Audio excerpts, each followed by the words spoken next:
जी तो स्टूडेंट्स, ये हमारे इस चैनल पे हमारी पहली वीडियो है और आज हम बात करेंगे फ़िज़िक्स के कूलम्स लॉ की। इलेक्ट्रोस्टैटिक्स का टॉपिक है और हमारी ये वीडियो उन स्टूडेंट्स के लिए होने वाली है जो कि आने वाले टाइम में अपने बोर्ड के एग्ज़ाम्स देने वाले हैं। तो चलिए अपना टॉपिक स्टार्ट करते हैं। सबसे पहले हम यहाँ पे हेडिंग दे लेते हैं। हमारा आज का टॉपिक है कूलम्स लॉ। कूलम्स लॉ जो एक्चुअली है वो एक्चुअली में चार्जेस और उनकी वजह से लगने वाली फ़ोर्स को डिफ़ाइन करता है।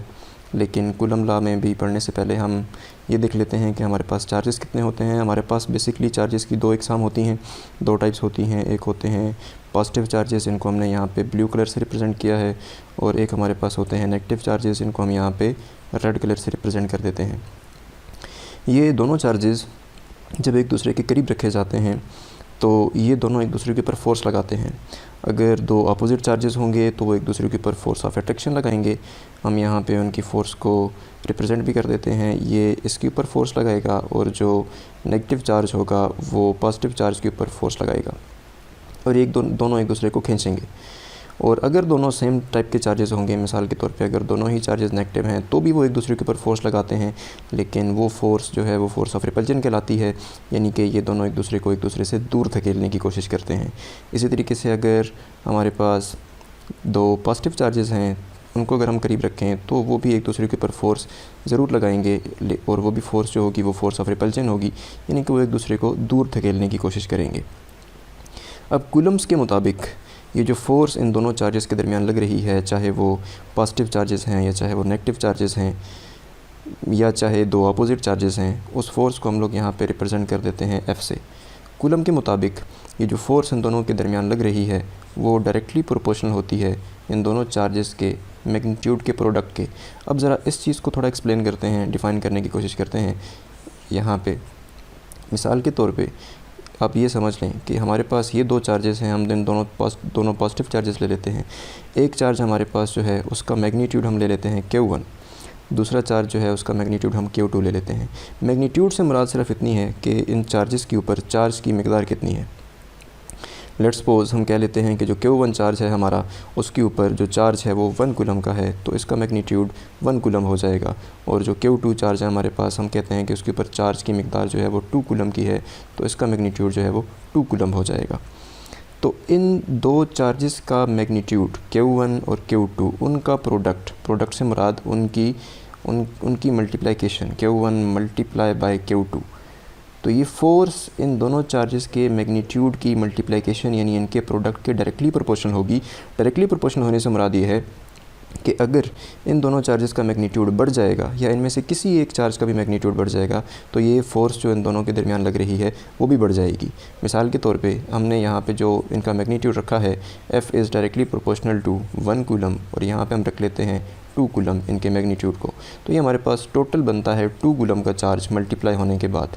तो ये फ़ोर्स जो है ये 2 कूलम 2 कूलम के चार्ज के साथ साथ इसके काम कर रही है। अगर हम यहाँ पे इसका मैग्नीट्यूड बढ़ा देते हैं, मिसाल के तौर पे अगर हम यहाँ पे इसका मैग्नीट्यूड रख लेते हैं, इसका मैग्नीट्यूड हम 5 कूलम रख लेते हैं चलें, और दूसरा जो हमारे पास यहाँ पे चार्ज है उसके मैग्नीट्यूड को अगर हम इंक्रीज़ करके 10 कूलम रख लेते हैं, ये हमने 10 कूलम रख लिया, तो अब यहाँ पे जो हमारे पास फ़ोर्स बनेगी वो फ़ोर्स अब इंक्रीज़ हो जाएगी, क्योंकि हमारे पास इनका जो मैग्नीट्यूड था चार्जेस का वो इंक्रीज़ हो चुका है। हम यहाँ पे उसको रख लेते हैं,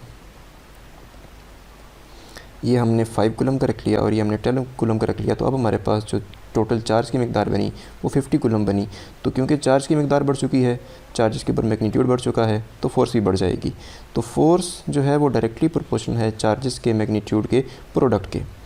इसी तरीके से उसकी दूसरी स्टेटमेंट ये थी कि यही फ़ोर्स जो होती है ये फ़ोर्स इन्वर्सली प्रोपोर्शनल होती है इन दोनों चार्जेस के दरमियान जो डिस्टेंस है उसके स्क्वायर के।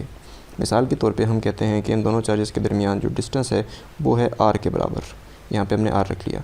तो इस डिस्टेंस का स्क्वायर वो इन्वर्सली प्रोपोर्शनल है इस फोर्स के, यानी कि डिस्टेंस जितना बढ़ता जाएगा फ़ोर्स उतनी कम होती जाएगी। मैं दोबारा बता देता हूँ कि डिस्टेंस जितना बढ़ता जाएगा फ़ोर्स उतनी ही कम होती जाएगी। अब अगर हम इन दोनों क्वांटिटीज़ को कंबाइन कर लें, इस वाली क्वांटिटी और इस वाली क्वांटिटी को अगर हम कंबाइन कर लें, तो हमारे पास जो फार्मूला बनता है वो बनता है F proportional to Q1 Q2 divided by r square, क्योंकि आर स्क्वायर यहाँ पे डिवीजन में था तो आर स्क्वायर डिवीजन में आ गया, Q1 और Q2 ऊपर थे तो Q1 Q2 जो है वो F के सामने आ गए, डायरेक्ट प्रोपोर्शनैलिटी में आ गए। अब जैसा कि आप लोगों में से अक्सर स्टूडेंट्स को पता होगा कि जब हम लोग प्रोपोर्शनैलिटी हटाते हैं तो इक्वल लगाते हैं और इक्वल के साथ एक कांस्टेंट भी लगाना पड़ता है। इस केस में हम वो कांस्टेंट K लगाएंगे और ये जो K है ये एक्चुअल में कूलम्स कांस्टेंट है। इसकी वैल्यू हम निकालने की कोशिश करेंगे अगले आने वाले टाइम में। फ़िलहाल मैं आपको ये बता रहा हूँ कि ये जो K है वो K कूलम्स कांस्टेंट कहलाता है। अब हम देखते हैं कि K की वैल्यू को हम लोग फाइंड कैसे कर सकते हैं। K की वैल्यू को फाइंड करने के लिए हम लोग यहाँ पे आ जाते हैं। K is equal to 1/4 pi epsilon naught. Now what is meant by this pi and this epsilon naught. 4 तो कांस्टेंट है, ये तो आपको पता होगा। पाई जो कि हमारे पास एक मैथमेटिकल कांस्टेंट है जिसकी वैल्यू हमारे पास 3.1416 होती है, या फिर आप इसको 22/7 भी ले सकते हैं। पाई की वैल्यू भी कांस्टेंट है, वो भी हम यहाँ पे लगा सकते हैं। ये एप्सिलॉन नॉट जो है उसकी बात हम करते हैं। Epsilon naught is called permittivity of free space. अब परमिटिविटी ऑफ फ्री स्पेस से क्या मुराद हुआ, इसको मैं यहाँ पे लिख देता हूँ। This is called permittivity of free space.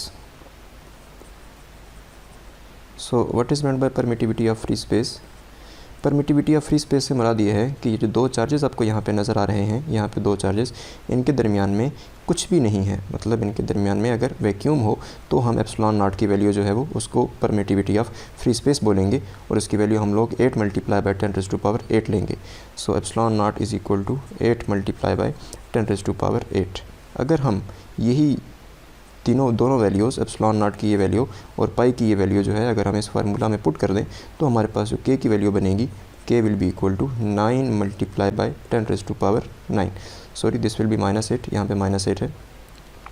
तो K की वैल्यू हमारे पास 9 × 10⁹ बनेगी। ये बनेगी पर फ्री स्पेस के लिए, उसके लिए कि जब उस कंडीशन के लिए कि जब इन दोनों चार्जेस के दरमियान में कुछ भी नहीं होगा। अब हमारे पास एक दूसरी कंडीशन भी है और वो ये है कि अगर हम इन दो चार्जेस के दरमियान में कोई मटेरियल रख देते हैं, कोई मीडियम रख देते हैं। लेट्स सपोज कि हमारे पास यहाँ पे एक चार्ज है जिसको हम पॉजिटिव चार्ज कह देते हैं और यहाँ पे हमारे पास दूसरा चार्ज है जिसको हम चले नेगेटिव चार्ज से रिप्रेजेंट कर देते हैं। आप लोगों की समझने के लिए यहाँ पे हमने इसको रिप्रेजेंट कर दिया नेगेटिव चार्ज से, इसको रेड कलर से रिप्रेजेंट कर देते हैं ताकि आप लोगों को समझ में रहे। नेगेटिव चार्ज से रिप्रेजेंट कर दिया। तो अब ये दोनों एक दूसरे के ऊपर फोर्स लगाएंगे जैसा कि मैं आपको बता चुका हूँ, और ये फोर्स जो है वो फोर्स ऑफ अट्रैक्शन की फ़ोर्स होगी।